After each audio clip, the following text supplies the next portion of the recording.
আমি চিৎকার করে কাঁদিতে চাহিয়া করিতে পারিনি চিৎকার, বুকের ব্যথা বুকে চাপায়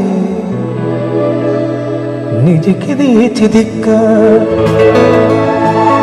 কতটুকু অশ্রু গড়ালে হৃদয় জলে সিক্ত, কত প্রদীপ শিখা জ্বালালে জীবন আলোয় উদ্দীপ্ত, কত ব্যথা বুকে চাপালে তাকে বলি আমি ধৈর্য।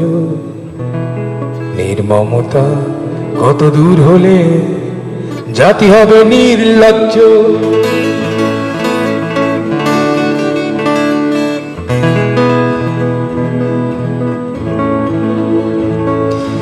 আজও কানে ভাসে সেই কথাগুলো, কে জানে হবে যে শেষ।